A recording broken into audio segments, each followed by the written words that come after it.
नमस्कार, यो एभिन्यूज खबरको संकेत हो। तपाई अहिले एभिन्यूज@2 मा हुनुहुन्छ। म प्रभा थापा। प्रारम्भमा मूल खबर।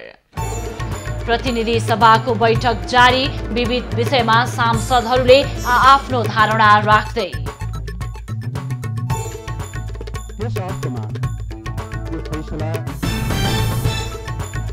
नेपाल पत्रकार महासंघको नयाँ नेतृत्वका लागि मतगणना जारी, विपुल पोखरेल नेतृत्वको संयुक्त प्यानललाई अग्रता।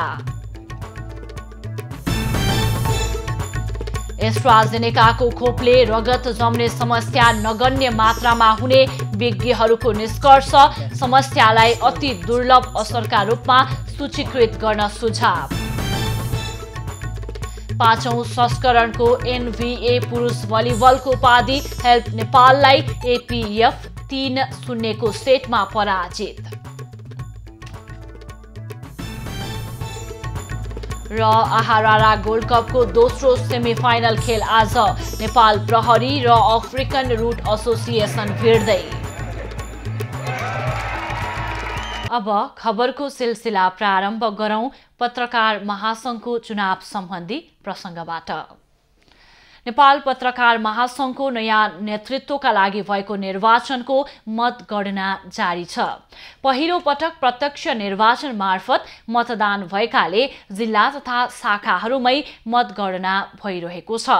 पछिल्लो परिणाम अनुसार महासंघको नेतृत्वमा प्रेस युनियन सहितको संयुक्त गठबन्धनका उम्मेद्वारहरूको अग्रता कायमै रहेको छ।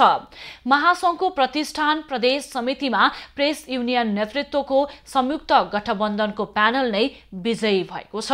त्यसैगरी एसोसिएट प्रदेश अध्यक्षमा वैकुण्ठ राज पराजुली निर्वाचित भएका छन्। पराजुलीले 379 मत प्राप्त गरेका छन् भने प्रतिद्वन्दी डीबी खड्काले 275 मत पाएका छन्। जिल्ला शाखाको मत परिणाम आउने क्रम पनि जारी छ।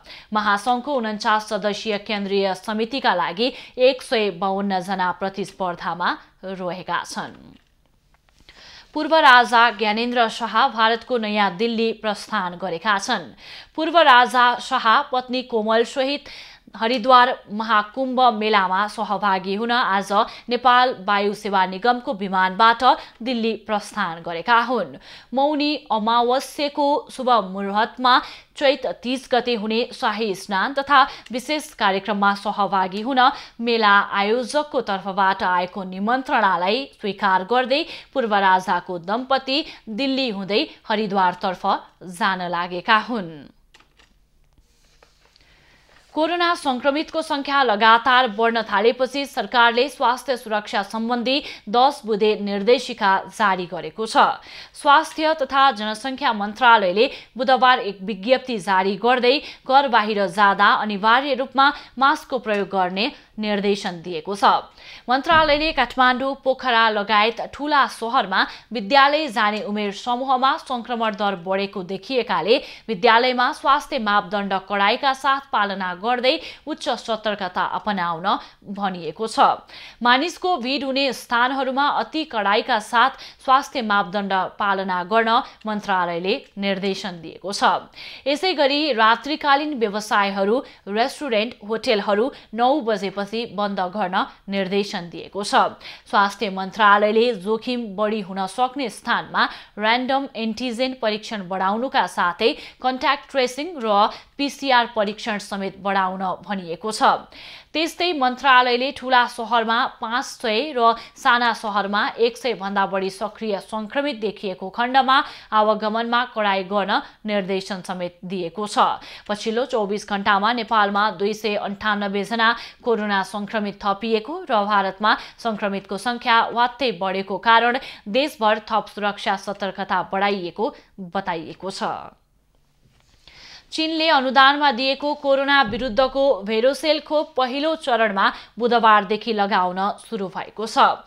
काठमाडौँको सिभिल अस्पतालबाट चिनिया राजदूत हौ एन्चीले खोप स्थल अनुगमन गरेपछि खोप लगाउन सुरु भएको हो।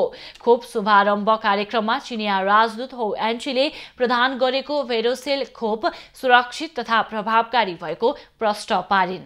उनले हाल चीनले 8 लाख मात्रा खोप अनुदान बाहेक भविष्यमा खोपको उत्पादनमा वृद्धि तथा आवश्यकताका आधारमा नेपाललाई पुनः खोप उपलब्ध गराउन सक्ने समेत बताएकी छन्। The capacity of the producing, this is really a new kind of vaccines. So we have to produce it daily and daily. So actually, because there are big needed in the world and globally, so we will provide definitely if the capacity of the producing will be increased.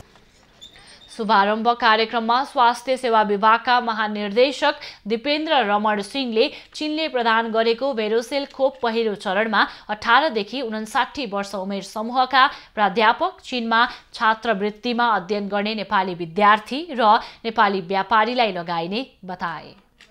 र फ्रन्टलाइनर्सको चाहिँ हामीले दिँदाखेरि almost 4 lakh chance उनको मात्रै भएको छ। यो चाहिँ यो फ्रन्टलाइनर्सहरूकै रूपमा चाहिँ भएको जति पनि छ र त्यसलाई चाहिँ हामीले चाहिँ क्याटर गर्दै लाने हो। र एज ग्रुपमा पनि हामी एज ग्रुप पनि त्यो ठ्याक्कै यसले चाहिँ जुन दिएको साइन्टिफिक बेसमा दिएको चाहिँ जुन एज ग्रुप छ त्यो भित्र नै हामी लाउँछौँ। चीनले अनुदानमा दिएको खोप काठमाडौँ उपत्यकाका विभिन्न 14वटा स्वास्थ्य संस्थाबाट लगाउन सकिनेछ।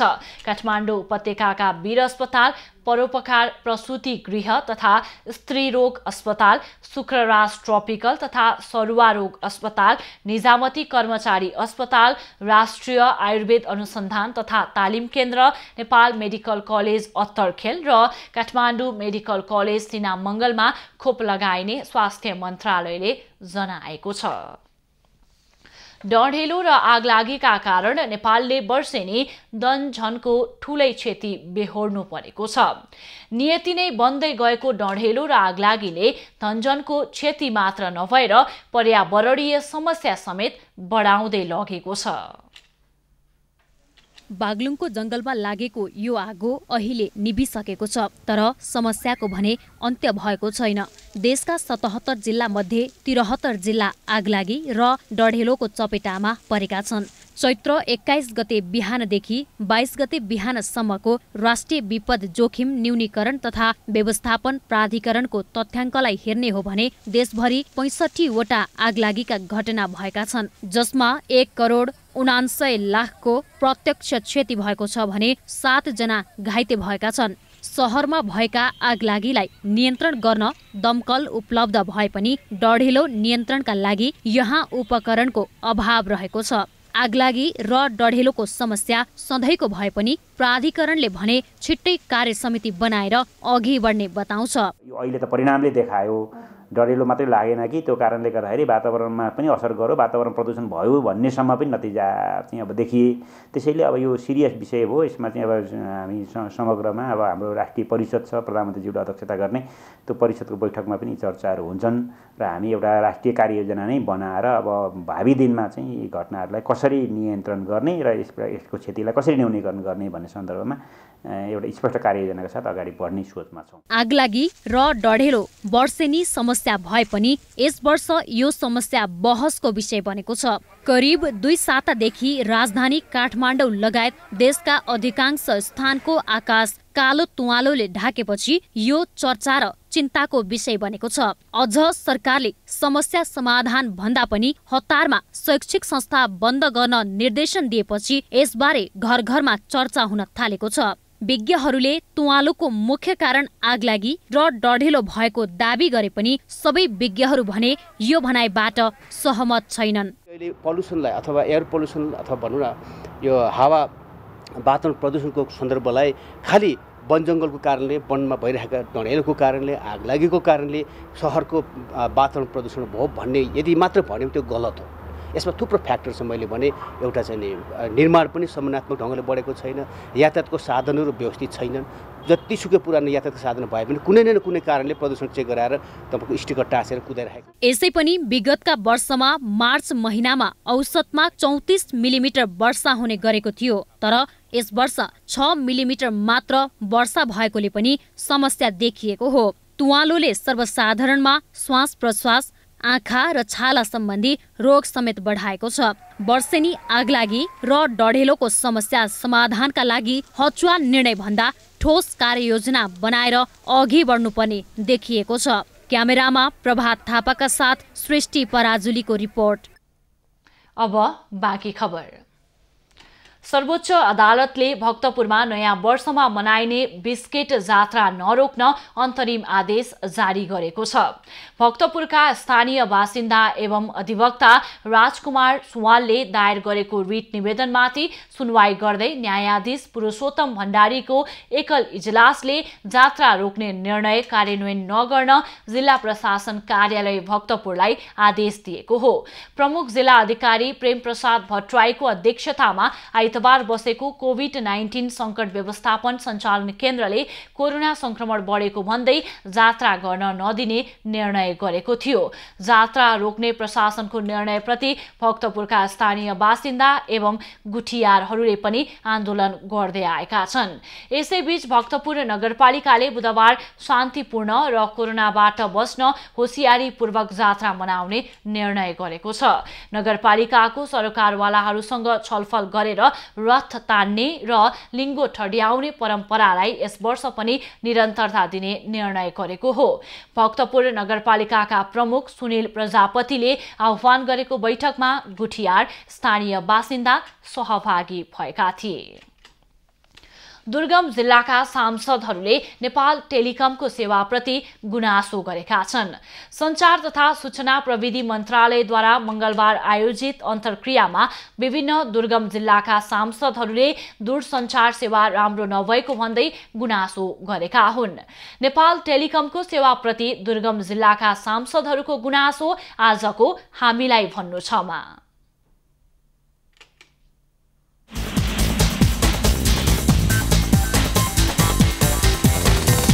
सकेपछि फेरि घाम नलाग्ने छाया पर्ने ठाउँमा टावर आउँदैन। त्यस्तो जिल्ला भएको कारणले विभिन्न समस्या छन्। अनि कुनै ठाउँमा एनसीएलले काम गर्छ, कुनै ठाउँमा एनटीसीले काम गर्छ। अब यो टावर निर्माण असाध्यै ढिला सृष्टि छ। अब यो किन ढिला सृष्टि गरिरहेको छ भने अब पैसा आउने चिजमा त्यति ढिला सृष्टि गरिरहेको छ भने पैसा आउने चिज हो नि त यो। त्यति फ्री सेवा त होइन यो।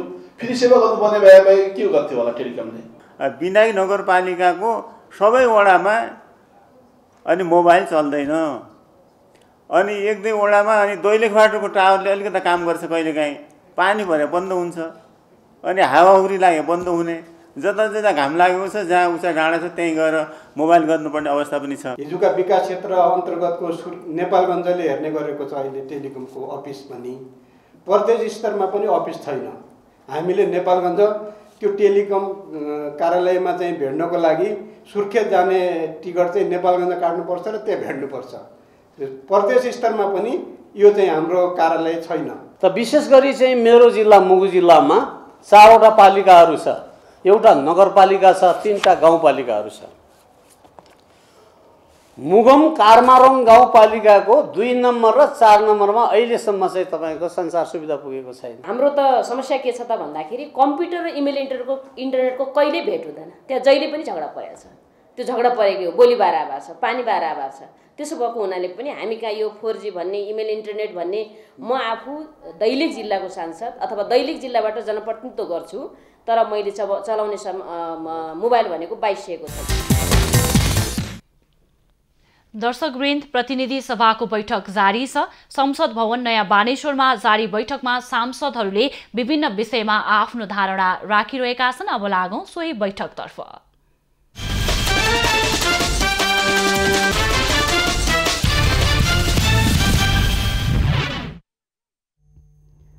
हामीलाई राणाकालको जवलको लाग्छ। के हामी लोकतन्त्रमा छौँ कि हामी कम्युनिस्ट सरकारमा छौँ? समानता र समाजवादको कुरा गर्ने कम्युनिस्ट सरकारले यस्तो कार्य गर्न सुहाउँछ? मेरो सत्ता पक्षका साथी र प्रधानमन्त्रीलाई प्रश्न छ। यति भन्दै जय मातृभूमि भन्दै मेरा 2 शब्द यही टुङ्ग्याउँछु। धन्यवाद। माननीय श्री प्रेम सुवाल, समय 3 मिनट। यस पछाडि माननीय श्री राजेन्द्र प्रसाद गौतम।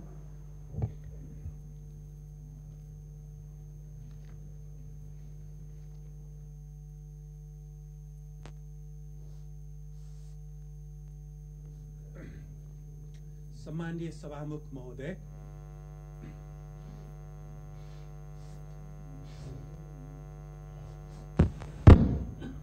सम्माननीय म्यानमारको आङ सान सुचीको सरकारलाई त्यहाँको सैनिकबाट अपदस्थ गरिएको बारे संयुक्त राष्ट्र संघ, युरोपेली संघ, संयुक्त राज्य अमेरिका, बेलायत, अस्ट्रेलिया, जापानमा समेत कुरा उठेको हामीले सुन्यौं। नेपालको यो संसदमा पनि त्यसबारे चर्चा चल्यो। तर म्यानमारको सूचीको पार्टीको सरकारमा भएको भ्रष्टाचार बारे चर्चा भएन र त्यस आन्दोलनको बेला सूची पार्टीको मुख्यालय संयुक्त राज्य अमेरिकामा रहेको र त्यसको शाखा कार्यालय भारतमा रहेको बारे पनि चर्चा भएन। यसरी सूचीको आन्दोलनमा बाहिरी हस्तक्षेप भएको देखिन्छ, यसबारे पनि चर्चा भएन। अहिले म्यानमारको सैनिक शासनको विरोधको न्यूमा चिनिया उद्योगमा आग लागि र चीनको झण्डा जलाइएको छ। कतै यो एमसीसी को सिलसिला त होइन भन्ने प्रश्न उठिरहेको छ। म्यानमार जनताको मानव अधिकार र प्रजातन्त्रको नाउँमा संयुक्त राज्य अमेरिकी सरकारको हस्तक्षेप त होइन, यो पनि प्रश्न उठिरहेको छ। म्यानमारको अहिलेको उपद्रव चीनलाई दक्षिणतर्फबाट घेर्ने साम्राज्यवादीहरूको योजना अन्तर्गत त होइन, यो पनि प्रश्न उठिरहेको छ। सभामुख महोदय, संसारको इतिहासमा उपनिवेशवाद र जातिवाद फैलाउने, झुट र भ्रम फैलाउने तथा हस्तक्षेप र आक्रमण गर्ने दोहोरो मापदण्डका साम्राज्यवादी देशहरूले मानव अधिकार र प्रजातन्त्रको झण्डा बोकेर आफ्नो मानव अधिकार उल्लङ्घनका अपराधलाई ढाकछोप गर्दैछन्। 15औं शताब्दीको अन्त्यतिर 50 लाख भन्दा बढी जनसंख्या भएको अमेरिकी आदिवासी ताम्र वर्गका हिस्पेनियाली र रेड इन्डियनहरूमाथि 19औं शताब्दीसम्ममा जाति हत्या भयो र 20औं शताब्दीमा 25 लाख मात्र जनसंख्या बाँकी छ। मुसलमान जातिलाई प्रतिबन्ध लगाउने संसारमा एउटै देश र सरकार अमेरिकी सरकार हो। अमेरिकी सरकारले शिक्षा, स्वास्थ्य र रोजगारीमा व्यवस्थित जातिवाद कायम गरेको छ भने अफ्रिकी अमेरिकीमाथि न्यायिक पक्षपात गरेको छ। यसैले अमेरिकी विरुद्ध पनि 150% अपराध बढाएको छ। राष्ट्रवादको नाउँमा जातीय विभेद र विरोध तथा मानव अधिकार हनन फाँसीवाद हो। अफगानिस्तान, इराक, लिबिया, सिरिया, अरब देशहरूमाथि अमेरिकी सरकारको आक्रमणको कारण त्यस क्षेत्रका 3,30,000 सर्वसाधारण सहित 8 लाख मानिस मारिएको तथ्याङ्क छ भने लाखौं मानिस घरबार छोडेर शरणार्थी हुनु परेको छ। चीनले 80वटा देशमा 10 करोड भन्दा बढी कोभिड-19 रोकथामको खोप अनुदान पठाएको छ। यी देशमध्ये नेपाल पनि हो। संसारमा कोभिड-19 संक्रमण लगतै चीनले 150 भन्दा बढी देशमा चिकित्सक र स्वास्थ्य सामग्री पठाएर सहयोग गरेको थियो। काठमाडौँ उपत्यकामा सभामुख महोदय, बाँकी रहेको 1,30,000 कृषि भूमिमा उपशहर बनाउने सरकारको घोषणा यहाँको वातावरण नष्ट हुने, फोहोर मैला बढ्ने, हरियाली नहुने, अन्न उत्पादन नहुने, अपराधको केन्द्र हुने हो।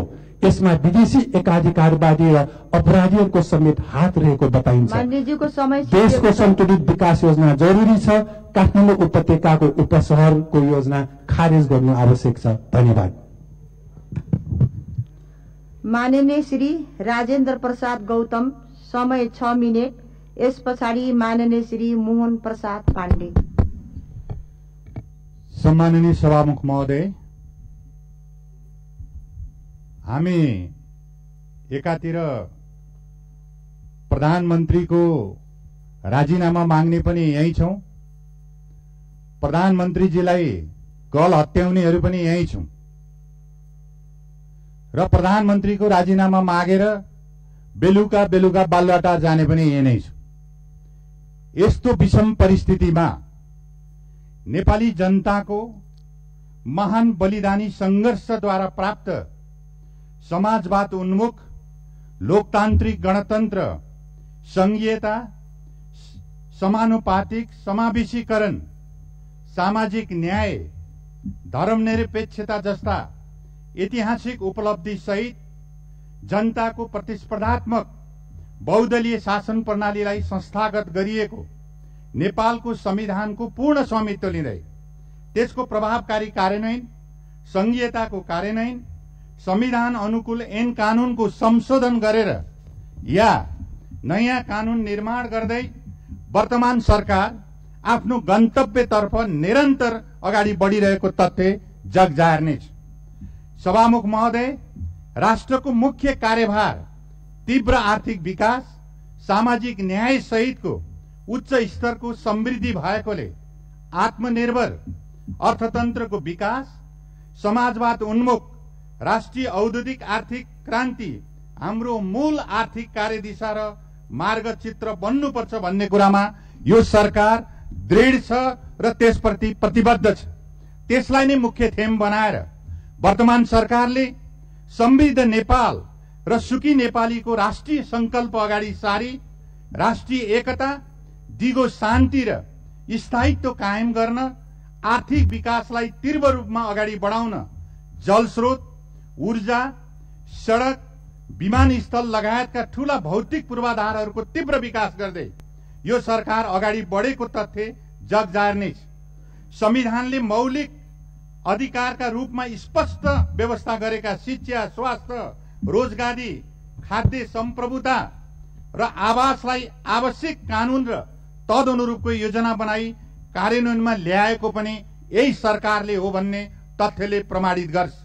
सम्मानित सभामुख महोदय, सबै असहाय, वृद्ध, बालक, अपाङ्गता भएका व्यक्ति, पिछडिएका क्षेत्रका बासिन्दा, दलित, एकल महिला, सीमान्तकृत तथा लोपोन्मुख जाति, जनजाति तथा गरिबीको रेखामुनि रहेका सबै व्यक्तिहरूलाई सम्बोधन गर्ने गरी सरकारले प्रभावकारी सामाजिक सुरक्षा कार्यक्रम, स्वास्थ्य बीमा कार्यक्रम अगाडि सारेको तथ्य जगजाहेर छ। भूमिको वैज्ञानिक व्यवस्थापनका लागि भूमि आयोग, भू उपयोग नीतिको तर्फबाट लागू भूमि सम्बन्धी सम्पूर्ण अभिलेखीकरणको डिजिटल प्रणालीको सुरुवात गर्ने कुरा केही यही सरकारले थाल्ने गरेको होइन। सभामुख महोदय, वर्तमान सरकारले आफ्नो पहिलो वर्षलाई राज्यको संरचनागत व्यवस्थापना र समृद्धिको आधार वर्ष मान्दै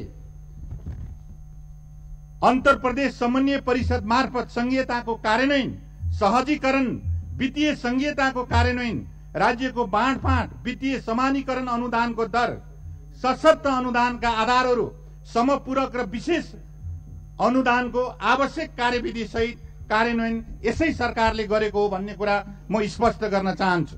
सम्माननीय सभामुख महोदय, सरकारका विगतका 3 वर्षलाई हेर्दा केही नोटेबल आयोजनाहरू पेट्रोलियम पदार्थको पाइपलाइन सञ्चालन, भूकम्पपछिको पुनर्निर्माण, रानीपोखरी धराहरा, निजी आवास, सुरक्षा निकायका भवनहरू, विद्यालय भवनको निर्माण, स्वास्थ्य संख्यामा उल्लेख्य भवन निर्माणको काम पनि यसै सरकारले प्रारम्भ गरेको।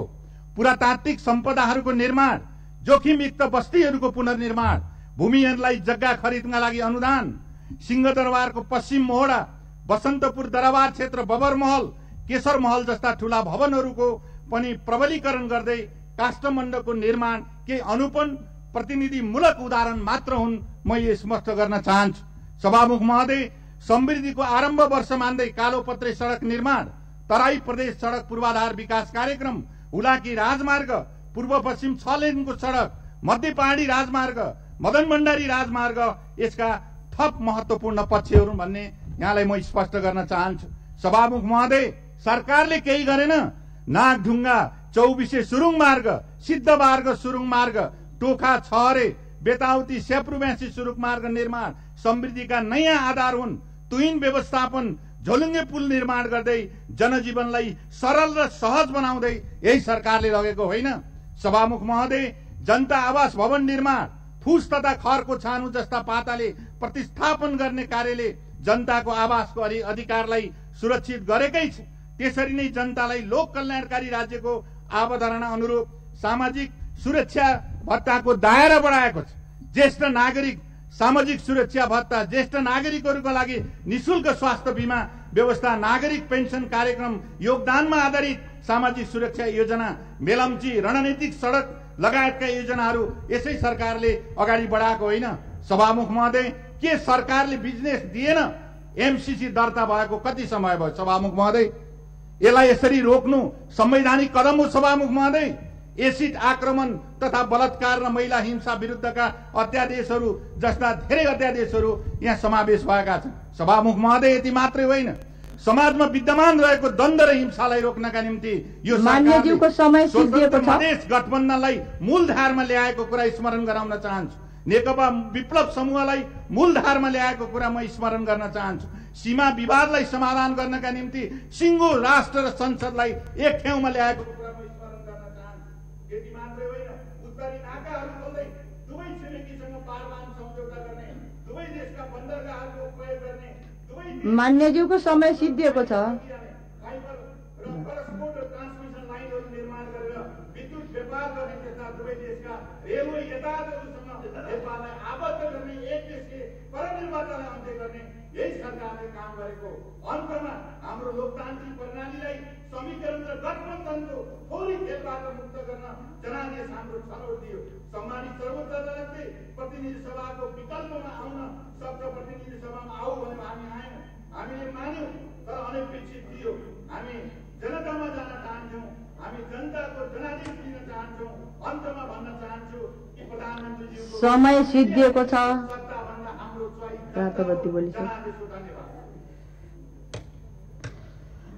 माननीय श्री मोहन प्रसाद पाण्डे, समय 4 मिनेट। यस पछाडि माननीय श्री महेश बस्नेत। सभामुख महोदय, राष्ट्रिय राजनीतिमा कालो बादल मडारिरहेको छ। अर्ली इलेक्सनको उल्का वर्षा भइरहेको छ। संख्याले देश नचल्ने रहेछ। संसदको संख्याले देश चल्ने भए आज यो राजनीतिक अस्थिरता, यो स्थिति मुलुकमा उत्पन्न हुँदैन थियो। निर्वाचनले केवल संसदको आकार दिने हो। ठुलो दललाई केही सानो बनाउला, सानो दललाई केही ठुलो बनाउला, संख्याकै आधारमा मुलुक नचल्ने कुरा प्रमाणित भएको छ। त्यसैले म आग्रह गर्न चाहन्छु हरेक दलका शीर्ष नेताहरूलाई आफ्नो सामर्थ्यलाई सकारात्मक रूपले उपयोग गरेर संसदको गरिमालाई उच्च बनाएर संसदीय अभ्यासलाई महत्त्व दिएर राष्ट्रिय राजनीतिलाई स्थिरतातर्फ लानका निम्ति म हार्दिकतापूर्वक आग्रह गर्न चाहन्छु। हामीले देखिरहेका छौँ द्वन्द्व चाहनेहरू स्थिरता खोज्दैछन्, स्थिरता चाहनेहरू द्वन्द्वकातिर जाँदैछन्। यो मुलुकको हितका निम्ति छैन, समृद्धिका निम्ति बाधक बन्न सक्छ। त्यसैले म गम्भीरतापूर्वक म आग्रह गर्न चाहन्छु कि सबै राजनीतिक दलका शीर्ष नेताहरूको भित्र रहेको त्यो एउटा जुन सामर्थ्य छ, त्यो मुलुकका निम्ति, हितका निम्ति, संसदका निम्ति र राष्ट्रिय राजनीतिलाई सङ्लो बनाएर सहमतिको यात्रा प्रारम्भ गर्नका निम्ति त्यो सामर्थ्य प्रयोग होस्, म यही आग्रह गर्न चाहन्छु। मैले विगतमा पहिलो संविधान सभामा 4 वर्ष काम गर्ने अवसर प्राप्त गरेँ। संविधान सभाले संविधान बनाएपछि विभेद अन्त्य हुन्छ, असमानताको अन्त्य हुन्छ, हामीले यही कुरा बुझ्यौँ। मैले त्यही कुरा बुझेको थिएँ। त्यसपछिका दिनमा यसपालि म यो निर्वाचन पश्चात 3 वर्षपछि अहिले म यहाँ यो संसदमा आएको छु। म पहिलो पटक विशेष समय लिएर बोल्दैछु। मैले देखिरहेको थिएँ, बाहिरबाट यो संसदलाई निहालिरहेको थिएँ। संविधान सभाले बनाएको संविधान पश्चातको संसद विभेदको अन्त्यका निम्ति कारगर सिद्ध हुनेछ, महत्त्वपूर्ण भूमिका निर्वाह गर्नेछ। तर मैले 3 वर्षसम्म यो संसदले विभेदको अन्त्य होइन, संसद आफै विभेदबाट थिचिएको छ। संसद आफै भित्रको विभेदलाई अन्त्य गर्न सकिरहेको छैन। मैले देखिरहेको छु विगतमा धेरै बजेटहरू आए। बजेटमा स्थानीय विकास जुन एउटा सांसद विकास कोषको रकम आयो, बजेट आयो, यहाँ प्रत्यक्ष निर्वाचित र समानुपातिक निर्वाचितका सन्दर्भमा म आग्रह गर्न चाहन्छु, यो विभेद किन भयो? राज्यले, सरकारले विभेदको प्रस्ताव ल्याउँछ अनि यो सदन आफै भित्रको विभेद, माननीय सदस्यज्यूहरूका बीचमा भएको विभेदलाई यो सदनले अनुमोदन गर्छ। यो विभेदको अन्त्य गर्ने कुरा, यो विभेदलाई समाप्त पार्ने कुरामा सदनले आफूभित्रको विभेदको अन्त्य गर्न सक्दैन भने मुलुकभरिको विभेदलाई कसरी अन्त्य गर्न सक्छ, कसरी त्यो असमानताको अन्त्य गर्न सक्छ?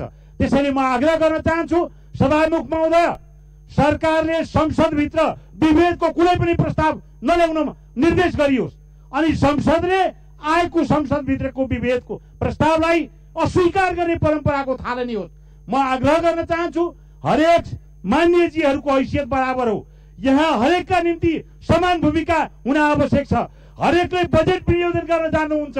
मैले देखिरहेको छु सरकारले ठान्यो कसैले कुलोको नाम लेख्न जान्ने, कसैले बाटोको नाम लेख्न जान्ने, कसैले पार्टी पौवाको नाम लेख्न जान्ने, कसैले आमा समूहको नाम लेख्न जान्ने, कसैले स्कुलको, कसैले क्याम्पसको यस्तै यस्तै योजनाहरूको नाम लेख्न जान्ने, कसैले नाम लेख्न नजान्ने। पार्टीले प्राप्त गरेको मतबाट आएका मान्य सदस्यहरूको तेजोवध गर्ने काम सरकारले गरिरहेको।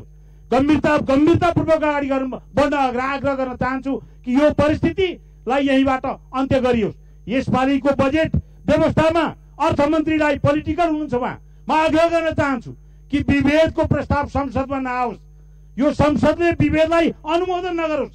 सत्ता पक्ष र प्रतिपक्षको कुरा होइन, यहाँ सदनको कुरा हो, यो सदनको गरिमाको कुरा हो। सार्वभौम संसदभित्र जब विभेद रहन्छ, देशभरिको विभेदको अन्त्य गर्ने हामीले ढोङ पिटेर हुन्छ।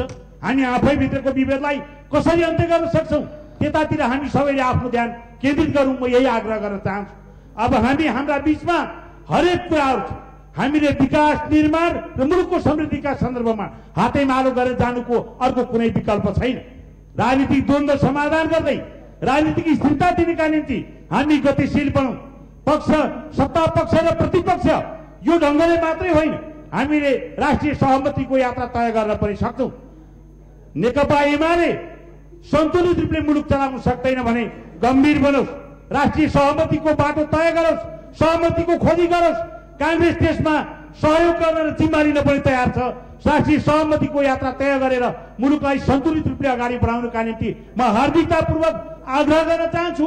म फेरि पनि भन्न चाहन्छु, शीर्ष नेताहरूका बीचमा भएको त्यो सामर्थ्यलाई सही बताउँ, हार्दिकतापूर्वक त्यो साँचो अर्थमा सकारात्मक रूपले यो सदनभित्र उपयोग होस्, संसदको गरिमा बढोस् अनि संसदभित्रको जुन विभेद छ त्यसको अन्त्यका निम्ति सदन एकजुट बनोस्। सरकारले विभेदकारी प्रस्तावहरू यो सदनभित्र प्रवेश नगराओस्, यही आग्रह गर्न चाहन्छु। र विभेदकारी प्रस्तावलाई पुनः म आग्रह गर्न चाहन्छु, यहाँ प्रस्ताव नल्याउनका निम्ति निर्देश गर्न सभामुख महोदयले मतलब अगाडि बढ्नु पर्यो। यो आग्रह साथ लिन्छु। जय नेपाल। माननीय श्री महेश बस्नेत, समय 6 मिनेट। यस पछाडि माननीय श्री देव प्रसाद तिमिल सिन्हा।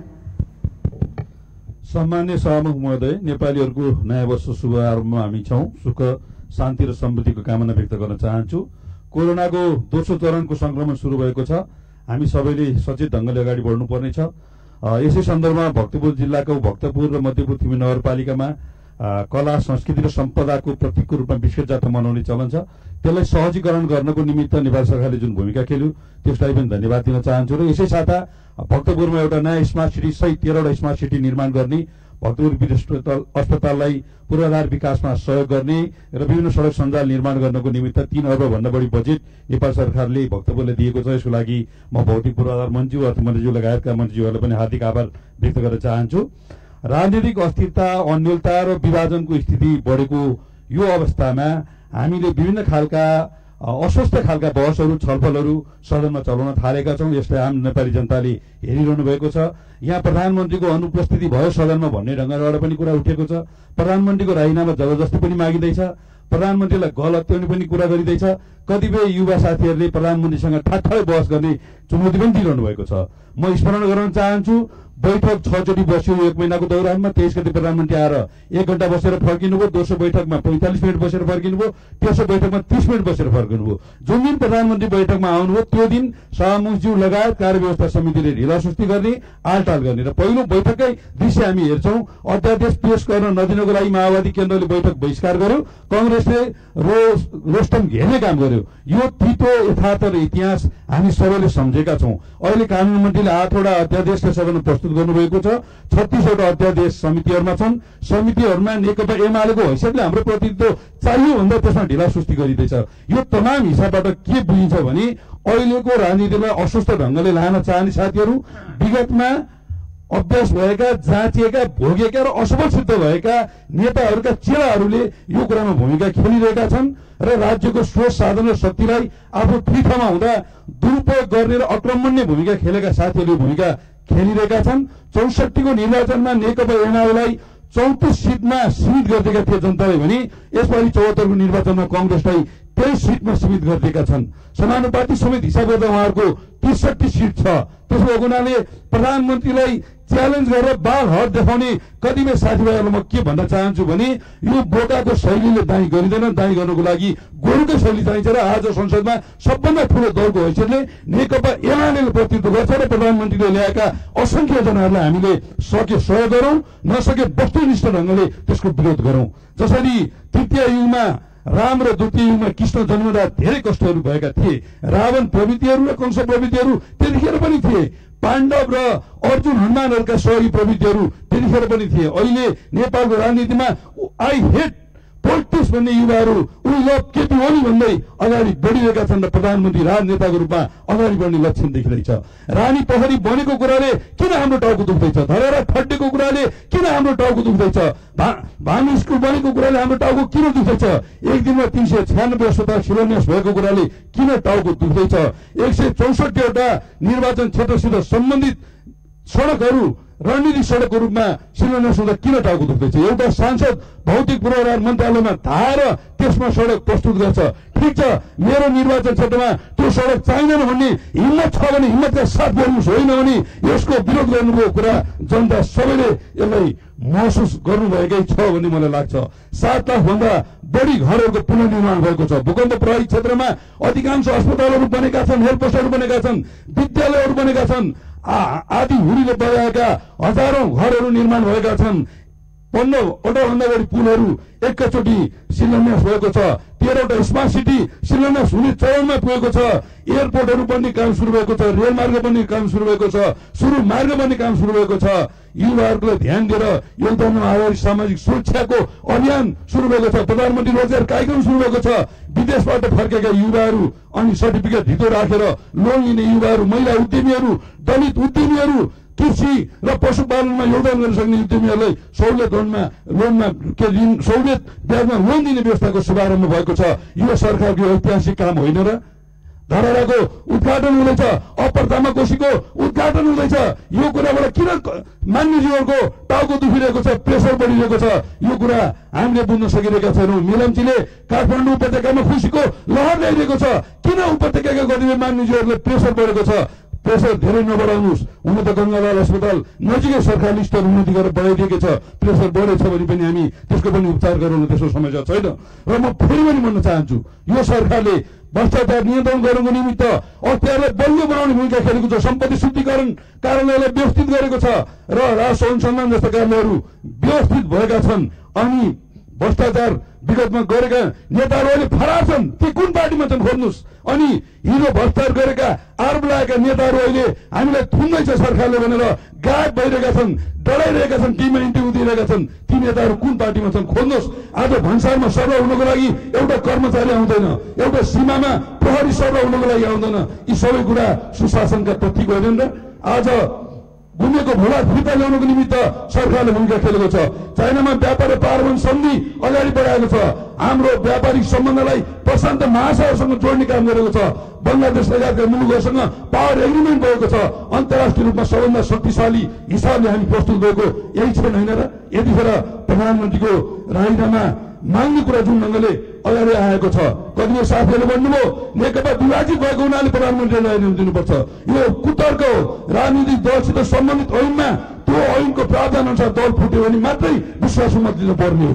यो सरकारले दुईटा कारणले मात्रै आफूलाई सदनमा प्रस्तुत गर्नुपर्छ। एउटा, माओवादी केन्द्रले दिएको विश्वासको मत फिर्ता लियो भने अर्को उनले अविश्वासको प्रस्ताव ल्यायो भने। आज हिजो नेकपा एमालेलाई नपोथी नभाल्यो भन्ने माओवादी केन्द्र आज नपोथी नभालेको अवस्थामा छ र उनले न विश्वासको मत फिर्ता लिन सक्छ न अविश्वासको प्रस्ताव ल्याउन सक्छ। यस बारेमा यो सरकार कानुनी हिसाबले संवैधानिक हिसाबले अगाडि बढ्नेछ।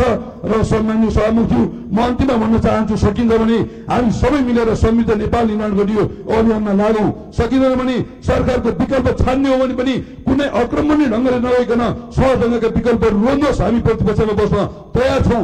होइन भने हामी सत्तामा पनि बहुमत पुर्याउन नसक्ने र प्रतिपक्षमा पनि बहुमत पुर्याउन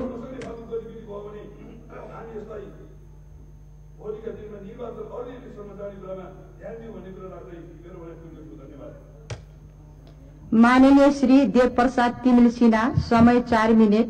यस पछाडि माननीय श्री आशा कुमारी विक। सम्मानीय सभामुख महोदय, आज धेरै कुराहरू सुनियो। विकासै विकास देशमा विधिको शासन अत्यन्त ठुलो। यो देशमा 3 वर्ष अगाडि विधिको शासनै हुँदैन थियो। अहिले आएर मान्यज्यूहरूले भन्नुभयो विधिको शासन अत्यन्त राम्रो। राजीनामा हामीले मागेको होइन। विधिको शासनले के भन्छ? संविधान सम्मत काम नगर्ने सरकार त्यो संविधानको राइटमा बस्नु उचित छ कि छैन? कानुनी राज्य पालना गर्नुपर्छ कि पर्दैन? त्यतातिर केन्द्रित भएर बोल्नु पर्यो सबैले। हामीले संविधान सम्मत, संविधानले दिएको अधिकार प्रयोग गर्ने सरकार हो। संविधानभन्दा माथि कोही छैन। संविधानभित्र गएर संसद विघटन गरिएको हो।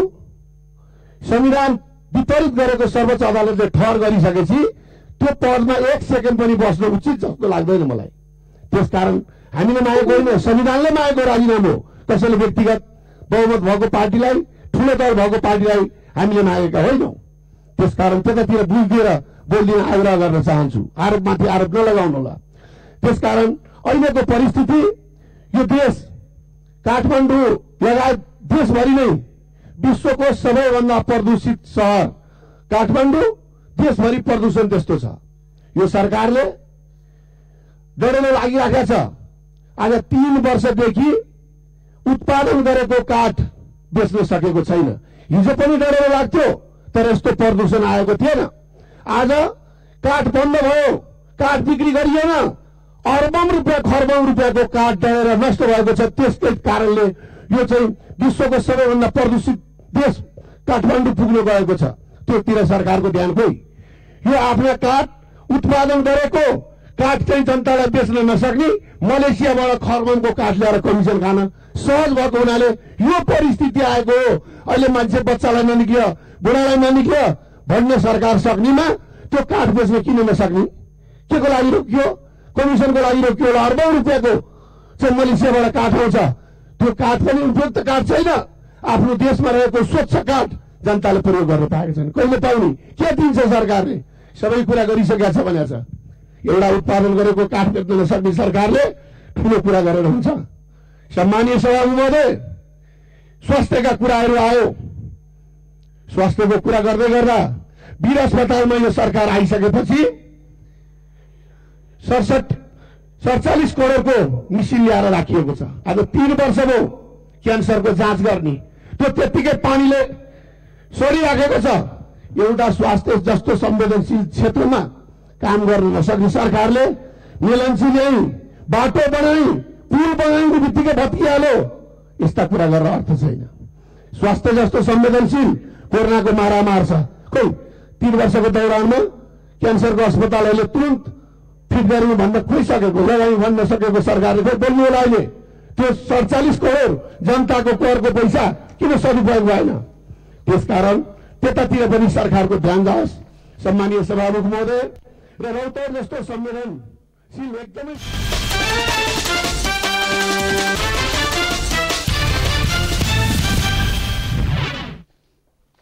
दर्शकवृन्द, प्रतिनिधि सभाको बैठक जारी छ। संसद भवन नयाँ बानेश्वरमा जारी बैठकमा सांसदहरूले विभिन्न विषयमा आफ्नो धारणा राखिराखेका छन्। सत्तापक्षी सांसदले ओली सरकारको बचाउ गरेका छन् भने विपक्षी सांसदले सरकारको आलोचना गरेका छन् र यसैगरी सांसद महेश बस्नेतले सरकारको काम कारबाहीप्रति किन असन्तुष्टि व्यक्त गर्दैछन् सांसदहरूले भनेर प्रति प्रश्न पनि गरेका छन्। अब पालो एभी न्यूज एट स्पोर्ट्सको।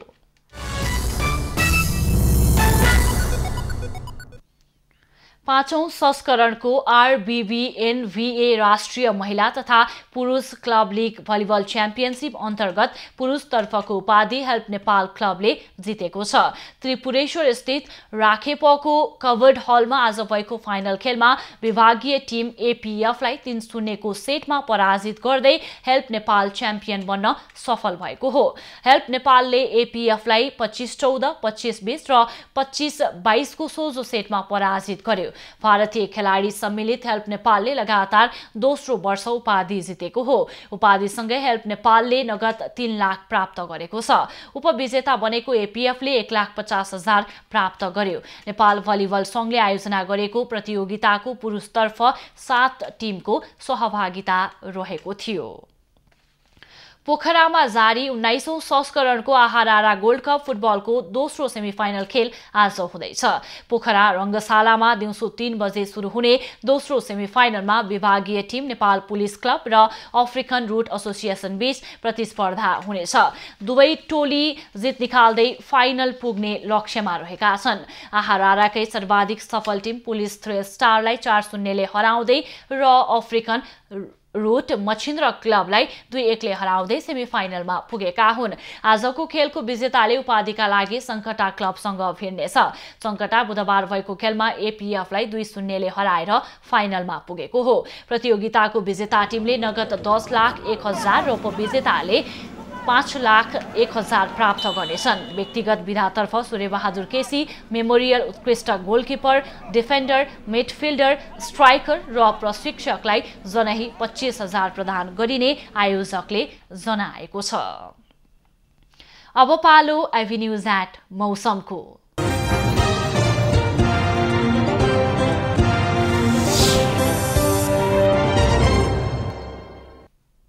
हाल देशको केही स्थानमा तुवालो लागेको छ। अपराह्न पहाडी भूभागका 1-2 स्थानमा मेघगर्जन र चट्याङसहित हल्का वर्षाको सम्भावना रहेको जल तथा मौसम पूर्वानुमान महाशाखाले जनाएको छ। काठमाडौँ उपत्यकाको आजको अधिकतम तापक्रम 29 डिग्री सेल्सियस र न्यूनतम तापक्रम 13 डिग्री सेल्सियस बीच रहने अनुमान गरिएको छ। आज सूर्योदय बिहान 5:46 भयो भने सूर्यास्त साँझ 6:24 हुनेछ। आज देशभरको मौसम कस्तो रहला त? हेरौं देशका विभिन्न स्थानको अनुमानित मौसमी अवस्था।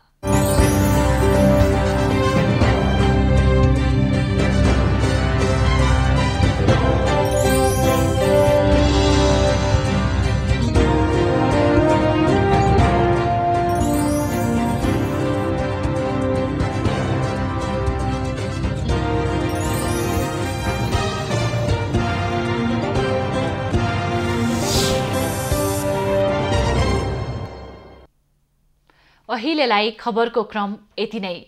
एभिन्यूज खबरका यी सहित अन्य विस्तृत खबरका लागि www.avenews.tv लगअन गर्न सक्नुहुनेछ। युट्युब, फेसबुक र ट्विटरमा पनि हामीलाई फलो गर्न सकिनेछ। खबर भित्रको खबरका लागि हेर्दै रहनुहोला एभिन्यूज खबर। नमस्कार।